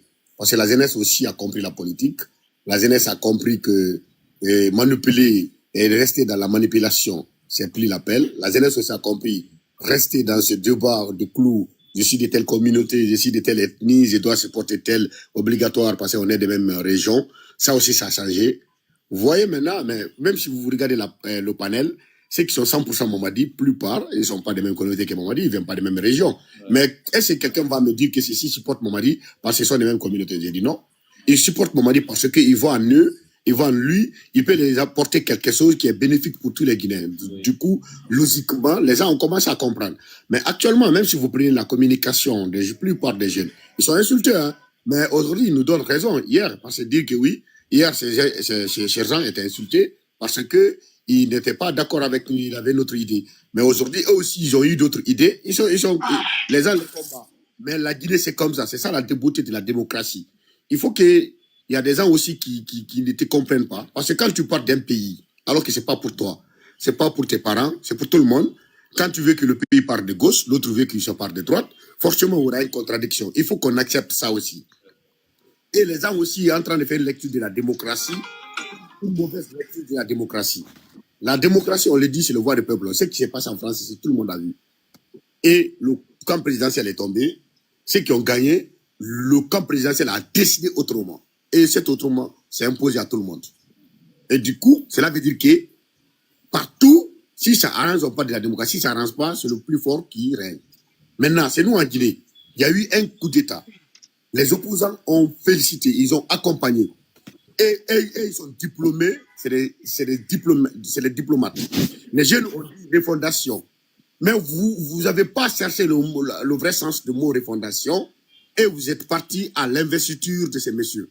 Et par après, vous voulez dire qu'à la jeunesse, on doit le combattre. Et c'est la jeunesse qui va vous comprendre. Vous avez supporté quelqu'un, vous êtes parti à son investiture. Maintenant, on a appris qu'avant, l'ancien président vous donnait de l'argent. Mais celui-ci, là, il ne vous donne pas de l'argent. Maintenant, il faut le combattre. Et la jeunesse aussi a compris. Et ce qui est plus grave, et qui va accepter de s'opposer à tous les présidents de la Guinée, et tu vas faire 100 ans à l'aventure sans rentrer chez toi. Mais de quoi les gens ne comprennent pas. Des fois, il faut aller développer quelque chose chez toi. Moi, j'ai condamné les manifestations depuis, mais jusqu'à présent, je continue à condamner. Ça ne change pas. Mais Moussa, mais dans un pays, dire que je ne dois pas changer. Moussa, Moussa, tu sais, tu as le droit de condamner les manifestations. Mais tu dois aussi condamner aussi le gouvernement qui est répressif. Tu dois condamner aussi maintenant. C'est ça un bon Guinéen. Oui, je suis d'accord. Surtout, je suis d'accord avec toi, Grand Bari. Merci, voilà. Thank you. Le cas d'Aliouba, pourquoi j'ai pas débordé le cas d'Aliouba, Grand Bari? Parce que Aliouba, il a été arrêté par la justice guinéenne. Et lui, son cas a été d'un cas formel. Non seulement il a été arrêté à la frontière, il est venu, on l'envoie à la gendarmerie, il a fait un dépôt. C'est le juge qui a décidé qu'Aliouba attend. Et le lendemain, le juge l'a condamné. Du coup, on ne peut pas accuser notre autorité. Si on doit accuser quelqu'un, c'est le juge qui l'a condamné. Ils restent derrière ça. Maintenant, Grand Bari, quand on voit la vidéo, dire que je ne vais pas changer, c'est que tu n'aimes pas ton pays. Si par contre, il devient président en Guinée, je sais que le mec, il est en train de porter quelque chose du bien. Alors que moi, je suis fidèle à ma communauté, je suis fidèle à ma région, je ferme ma bouche, soit je l'accompagne. Si j'aime la Guinée. On ne peut pas dire qu'on ne doit pas changer. Tout le monde a changé. Nous, on a laissé la Guinée venir vivre en Europe. Ça, c'est sans changement. Si on était fidèle, on allait rester chez nous, on n'allait pas venir en Europe.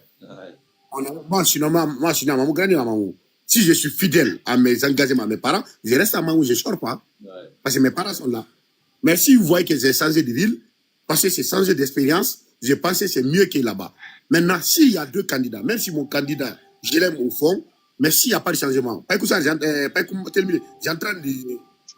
j'ai en train d'élaborer actuellement mon projet de société. Oui. Si tu veux, je peux t'envoyer en copie. Mais ce qu'ils sont en train de te dire, il faut que les Guinéens acceptent que les deux poumons, les deux personnes les plus puissantes de la Guinée, telles que celle de la Haute-Guinée, ont terrassé les parents, dit que quitter, on va prendre la reine du pays. Et c'est de la Moyen-Guinée aussi. Actuellement, c'est ça qu'ils sont en train de faire. Quitter nous aussi, on peut développer ce pays. Actuellement, c'est les deux personnes. Regardez Ousmane Gawal. C'est qui les deux personnes? Non, je ne vais pas parler de communauté, mais tout le monde sait. Actuellement, les deux hommes les plus forts de la Guinée, c'est Mamadi et Baouri. Mais Baouri a une équipe qui est en train de travailler. Mais je voulais dire quoi? Si vous prenez maintenant actuellement ce que les gens pensent, dire que telle communauté est opposée toujours au Manding, mais aujourd'hui, c'est le contraire qu'on voit. Ce n'est pas vrai quand même. Moussa, c'est comme ça, la Guinée devait être depuis le droit de Sénégal.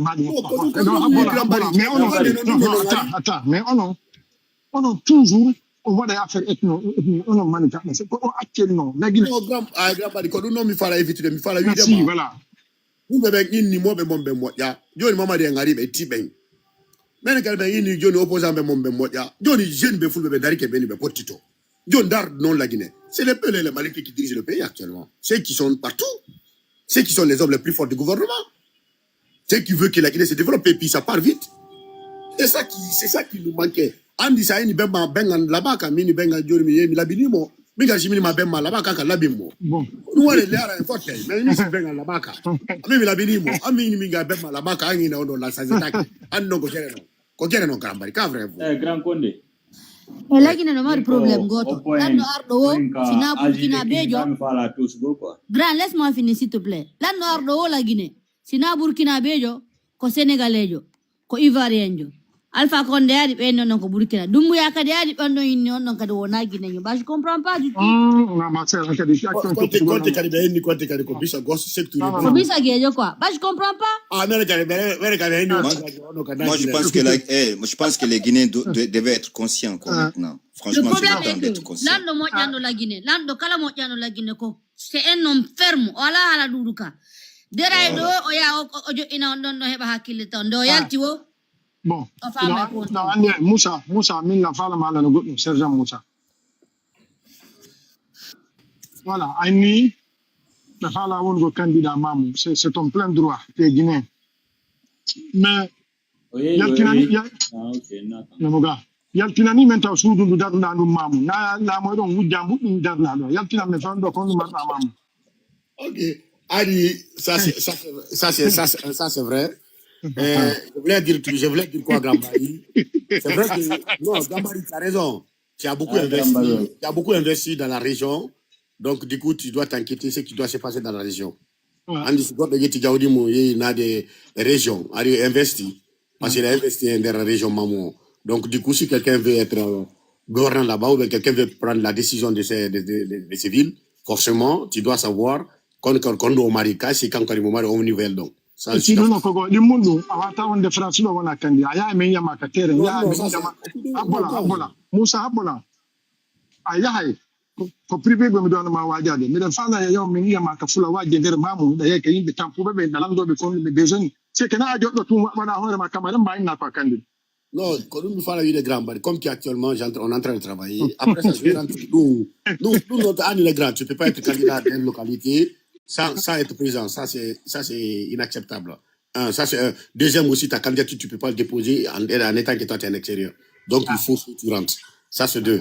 Troisième aussi, comme faire la vie de ma grand bari, comme tu l'as posé comme ça. Moi, c'est grâce à un ami de mon papa qui, mon papa est venu à Mamou. Et nous sommes nés là-bas. On a bien là-bas, on a construit là-bas. Et il y a beaucoup de petits villages à Mamou, là où nous on a construit. Du coup, mes parents, elles l'air bien là-bas. Et moi aussi, dans moi. Mais je ne peux pas situer le lien parce que c'est une tension politique entre moi et certaines personnes. Donc, du coup, ce que j'ai en train de dire, à Mamou, ceux qui me connaissent, déjà, ils savent quoi je suis capable pour ma ville. Maintenant, venir penser, dire que je veux prendre la tête de notre ville, parce que je vis comment les villes sont développées en Europe. Pour moi, c'est les communes, c'est des localités loyales, c'est des dirigeants locaux. Une ville. Donc, par exemple, toi, Gambari, comme ça. Moussa, la plupart de nos dirigeants guinéens ont vécu en Europe. Alpha Condé a fait plus de 50 ans ici. Mais on a mis que 11 ans, on va dans les fouches. En fait, non, ça y est, on a fait que là, on a dit que tu là-bas. Non, mais faut la vie de tout. Je suis marié, puis voilà. Tu me connais, Grand Barry, c'est pas aujourd'hui. Je voulais dire quoi, Grand Barry? Andy, par exemple, toi, Grand Barry, Andy, en savant Andy, mère, Mamou, en compte Gatata Ben. Tu as tout dans ta vie. Tu as vu tout. Quand Gatata Ben, c'est Nawal Loube. Tu sais, des fois, arriver à certain niveau, il faut qu'on ait d'autres ambitions dans notre tête. Actuellement, il faut que la jeunesse aussi, qui sont ambitieux. Les jeunes ont dit qu'on là-bas, qu'on voilà, qu'on doit jogiter comme une commune du développement. Donc, du coup, moi, quand j'ai dit que je vais être candidat, c'est moi, Mamou, parce que c'est pour venir changer avec mon équipe. C'est pas parce que autre chose, c'est pour venir changer. Est-ce qu'il faut l'amba de questions, bah, il faut à dire qu'on le lendemain. Ko wiida kon bay fi laamu ko fi yo aru ka yo tipo ko local a faami ka joni a faala mi anda ko dum faala wodi mi landi to quoi centre gouvernement woni responsable pays on par exemple ko centre gouvernement on Conakry responsable Mamou ka par exemple à l'ami ke Mamou hara ko woni responsable Mamou développement Mamou sécurité Mamou et puis il faut merci beaucoup général.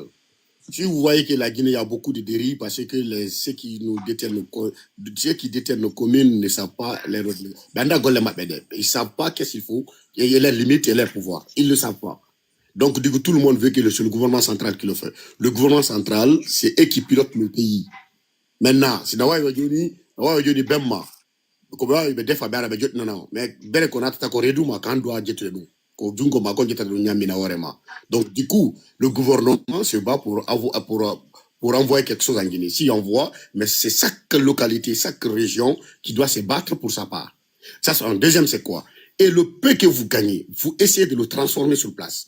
Et vous essayez aussi de travailler en communauté pour développer votre commune et développer votre localité. Cela veut dire quoi? Mamounini, parce que Mamounini, il y a beaucoup des entreprises privées. Ça, c'est un deuxième aussi, on a des industries. 3, on a des droits de marché.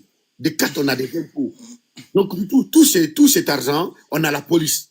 On a tout ça, tout cet argent est rentré. Mais est-ce qu'une fois vous avez vu un maire de la ville de Mamou, on dit Boudi dans une école, ou bien dans un centre de santé, ou bien dans un non, mais il y a ils ne savent pas l'argent, c'est un pourcentage qui doit aller à Conakry. Le 80% des pourcentages doit rester dans la commune pour développer la commune. Comme non seulement ils sont fidèles à Conakry, mais Conakry, et la communauté reste comme ça. Ça, c'est pas normal. Si il y a une pourcentage qui doit aller, il y a une pourcentage qui doit être consacré pour la ville, pour développer la ville. Donc, il faut doit marcher. Mais impôt, il faut Conakry. Question non milandima. Question milandima. Parce que andi salami ça wadi élection ko jahimbe ben population on nyawluma dubi joyi minimum dubi joyi ma dubi je go fiya jodo ko ka parce que dans l'élection waday OK joni men la minimum mamum ender 5 ans si situation on sanzali andi men yiminte par exemple ko gonga ko la ko simbudi jatama na ba ma Conakry kono oh non l'uditaka wanali ouvert jamon anda fichier jidi koko honum nyama konum gollira konto e Conakry dum no faut ni privé problème on affaire locale on ko dugoni afami affaire locale on ko dugoni ko ben mud ko par exemple ça l'indique que la plupart min communauté les locales ben gouvernance on tentini gouvernance ma préfet ben il doit être les locaux du pays ha ko yimbe lendi no yimbe ka ley ko kambe andi ko be fala ko kambe andi honum be fodi. En général, tu as tout mélangé là. Le préfet est le représentant de l'État dans une localité. Tu sais, il y a une différence. Okay. Le préfet ne fait que jouer le rôle du pouvoir central. Le préfet ne fait que jouer ça. Maintenant, quand tu es maire dans une localité, c'est toi qui dois savoir le bien-être de cette localité. C'est-à-dire que la population de cette localité, tu dois t'en soucier de leur sort.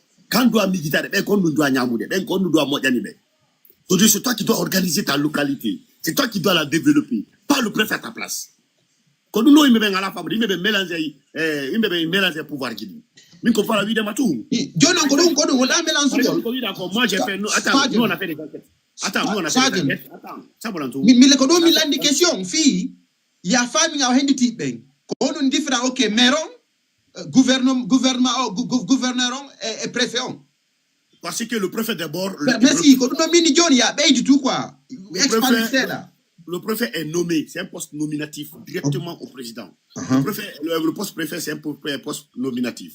Le poste de gouverneur, c'est un poste nominatif. Mais le maire, c'est un poste électif. C'est-à-dire que la population vote là, comme ils ont voté pour le président. Exactement.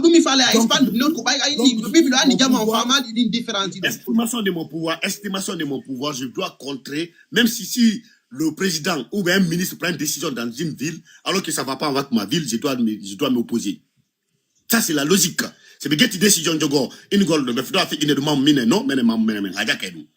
je dois m'opposer. Je ne dois pas être un béni oui. Ça, c'est un. Deuxième, c'est quoi? Mais faire la vidéo. La jeunesse de Mamou, c'est un jeune courageux qui peut changer tout. Mais pourquoi ne pas laisser la main Mamou dans la main de ces jeunes, ils développent leur ville? Quand nous développons, nous, si on veut que les gens viennent chez nous visiter comme Dubaï. On a beaucoup de lieux touristiques que les gens peuvent venir visiter. On a beaucoup de grottes aussi. Mais ça, il faut mettre une équipe dynamique qui va organiser tout ça. Il faut qu'une fois qu'ils mettent mon tête, il y aura tous des équipes qui vont organiser pour que les touristes viennent visiter notre localité. Et tout ça, on va créer un site internet, là on va mettre. Nous faut des Djaoudi, nous faut des Boudi. Et du coup, on va pousser à nos frères, à nos parents qui vivent à l'extérieur, qui ont de l'argent, de construire des hôtels, de construire des bâtiments. Nous, on va s'occuper de ce qui est chose publique. Mais tout ce qui est privé, on va inciter les jeunes de Mamou à le faire. Je vous assure. Il n'y a pas une jeunesse, Gradio, ya fi don seda je mi jaba na ma don seda ya fo dano. O i kono lady mendi sécurité ala go sécurité parce que no do bui fala bo de lagi hande investi sa don tawta duma sécurité ala lendi. Ko besoin de sécurité d'abord, sécurité. Ala. Dum don ala la gina heba kitaw timali taw asino wodi awno manki. Da be duda. On sécurité Mamou, on met organisation sécurité Mamou. On a la gadi lavi. Lavi gadi ala. Il y a trop de bruit à côté. On a deux gendarmeries. On a une gendarmerie départementale et une gendarmerie mobile. Donc du coup, on a deux gendarmeries. On a un effectif conséquent qui peut sécuriser notre ville. Donc du coup, c'est que on a la police nationale et on a Antigan, le brigade. Cela veut dire qu'on a un nombre effectif, franchement, qui peut sécuriser notre ville. Ça, c'est un. Deuxième, c'est quoi? Et la jeunesse de Mamou, c'est pas une jeunesse aussi brigand et violent. Donc, du coup, chez nous, on est tranquille, mais on va faire en sorte que les étrangers qui viennent vivre chez nous à Mamou, qui sont des passages, qui font pas de dégâts chez nous. Parce que les fils de Mamou, entre nous, il n'y a pas de dégâts. Nous ne sommes pas violents. Nous sommes douces. Donc, du coup, pour empêcher que... En un mot, c'est civilisé, au fait. Effectivement. Cela veut dire que c'est la ville la plus sensible en Guinée. C'est la ville la plus civilisée. Et c'est du coup, pour changer les choses, il faut travailler avec la jeunesse. Une fois que la jeunesse sait que, ouais, on a un petit frère, ou bien on a un grand, ou bien un ami qui gère la mairie, on peut passer par lui, et puis tout peut venir, et vous allez voir, ça va changer. Je vais vous donner des exemples. Hein. Vous prenez le lycée Grand Ducal, vous pensez que c'est le gouvernement qui l'a construit? Non! C'est la jeunesse Mamou qui a créé un projet, et le projet a été porté jusqu'à Luxembourg, et Luxembourg est venu construire une lycée pour nous, des 7e en terminale. Vous comprenez? Cela veut dire que quoi? Vous regardez beaucoup de choses à Mamou, sont construits par les étrangers. Quand je dis les étrangers, les jeunes, les fils de Mamou qui vivent à l'extérieur. Grand Barouet, lui, il a construit à Mamou, tel que c'est lui. Il y a beaucoup de jeunes qui ont construit. Donc, il faut encourager ces jeunes de venir construire des hôtels pour accueillir d'autres personnes. Il faut les demander, venez avec vos parents. Demandez vos amis de l'Europe pour venir visiter votre localité. Et on va s'engager pour la sécurité. Et du coup, on va essayer d'élaborer un plan qui va être bénéfique pour tout le monde, tel que des jardins, tel que des parcs, tel que beaucoup de choses. Sergeant Condé, me donne ma question. Alors, andi mi arno e waɗu débat kono ɓayna ka sport ma mi supa mi ara kirkide gogo a yimɓe ɓe tappotali débat on non intéressant mais ɓe tappotali haray je préfère couper Moussa à partir d'aujourd'hui je vais commencer à refaire le débat politique civilisé, je dis bien civilisé. Voilà, les personnes qui acceptent les opinions des autres sont les bienvenues. Pas de dictature, c'est moi. Tout le monde est la bienvenue. Non, merci pour tout le monde. On a mère Mabou. La bienvenue, Graga même. Travailler, fille, tu dois beaucoup travailler. Merci. Donc,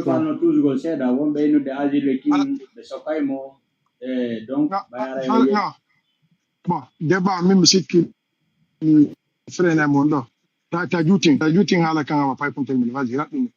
Donc hare ko fi ben don mi fala no wolde fi mun ko azile king ka kama ko ari lagine ko to sokata mo do e mo en sécurité afami ka est-ce que autorité awadi ella autorité ya fi alamu wata ella mais ça wadi ella a reconnu si erreur a rectifié franchement ça autorité ya fi dawa ya banede kama ko ari lagine fussi watam fala berde ben kay de wayarde sans problème. Donc konto tipo da wolda dum bayla andi landon ko refondation wona afamika an andi ko refondo hidu don bibe lagine ben sabu dum ko do mi tippi an andi ko mo yaaji bernde ko wadi ko erreur mo wadi o yenni o wadi peji di fop mais autorité ya fe lan holi kay général Mamadi Doumbouya ya fani ko mo sengo donc fusi watam moi, je n'ai pas dit que c'est Mamadi Doumbia qui va l'arrêter. J'ai dit qu'il a eu des antécédents entre le bas peuple. Cela veut dire qu'il a fait, il a attaqué des personnes qui sont pas gouvernants. Il y a une dame qui a traité, qui l'a enceinté, il a été enceinté par tel, il a mis de désordre dans le foyer d'une personne. Et celle-là, elle a le plein droit de porter plainte. Donc, du coup, vous ne pouvez pas empêcher les gens de porter plainte. Maintenant, côté gouvernemental, c'est super laissé, hein. Mais imagine-toi, les gens qui ont été touchés, qui sont des populations de lambda, ils ont le droit. Du coup, vous ne pouvez pas, dans un état de droit, tu peux nous rassurer, mais tu ne peux pas rassurer. Un Moussa ou bien Ibrahim qui a été insulté, humilié ses parents, ne peut pas porter plainte. D'accord, oui. Pas de problème. On a compris. Franchement, merci beaucoup, Grand Barway. Nan, Yaram. Allez, merci à tout le monde, quoi. Ouais. Voilà, merci beaucoup, merci. Allez, à ce soir.